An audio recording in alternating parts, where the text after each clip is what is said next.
കട്ടപ്പന നഗരസഭയുടെ ബജറ്റിനെതിരെ രൂക്ഷ വിമർശനവുമായി LDF കൗൺസിലർമാർ. മുൻ വർഷങ്ങളിലെ പദ്ധതികൾ ഇക്കൊല്ലവും ആവർത്തിച്ചുള്ള ബജറ്റാണ് അവതരിപ്പിച്ചിരിക്കുന്നതെന്ന് LDF കൗൺസിലർമാർ ആരോപിച്ചു. അതേസമയം ബജറ്റിനെ വിമർശിക്കുന്നവർ കഥയറിയാതെ ആട്ടം കാണുന്നവരാണെന്ന് വൈസ് ചെയർമാൻ പ്രതികരിച്ചു. കട്ടപ്പന നഗരസഭയുടെ ബജറ്റ് മുൻ വർഷങ്ങളിൽ നടന്ന ബജറ്റുകളുടെ ആവർത്തനമാണ്. എല്ലാ വർഷവും പരിഗണിക്കുന്ന വിഷയങ്ങൾ തന്നെയാണ് ഇക്കൊല്ലവും ബജറ്റിലുള്ളത്. ഗ്രാമീണ റോഡുകൾക്കോ കുടിവെള്ള പദ്ധതികൾക്കോ യാതൊരുവിധ പരിഗണനയുമില്ല. ജനങ്ങളുടെ കണ്ണിൽ പൊടിയിട്ടുകൊണ്ട് കട്ടപ്പനയ്ക്ക് യാതൊരുവിധ ഉപകാരവുമില്ലാത്ത ബജറ്റാണ് അവതരിപ്പിച്ചിരിക്കുന്നതെന്ന് LDF കൗൺസിലർ ഷാജി കൂത്തോടിയിൽ പറഞ്ഞു.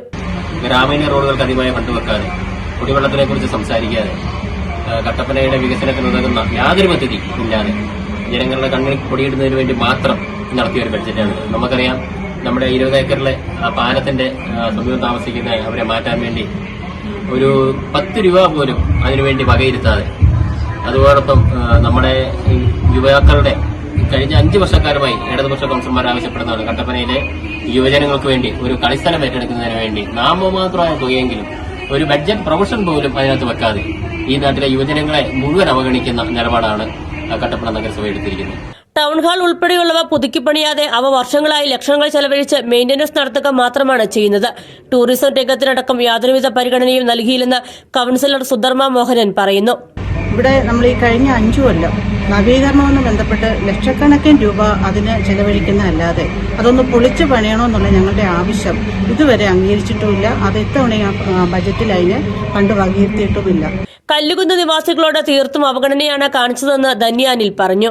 കല്ലൂന്ന് 8ാം വാർഡിലെ 2018 തകർന്നുപോയ വഴി ശരിയാക്കാനായിട്ട് 47 ലക്ഷം രൂപ CMLRP ഫണ്ടിൽ അനുവദിക്കുകയും, പക്ഷേ അതിൽ നിന്ന് 1 രൂപ പോലും നഗരസഭയ്ക്ക് ചെലവാക്കി അല്ലെങ്കിൽ അത് പ്രാവർത്തികമാക്കാൻ കഴിഞ്ഞില്ല. അതേസമയം മരുന്ന് വിതരണം അടക്കമുള്ള തുടർച്ചയായി ഫണ്ടുകൾ അനുവദിക്കേണ്ട പദ്ധതികൾക്ക് തുക വകയിരുത്തിയിരിക്കുന്നത് കണ്ടിട്ടാണ് പ്രതിപക്ഷം ആവർത്തനമെന്ന് ആരോപിക്കുന്നതെന്ന് വൈസ് ചെയർമാന്റെ മറുപടി. എല്ലാ വാർഡുകൾക്കും ആവശ്യമായി തുക നീക്കിവച്ചിട്ടുണ്ട്.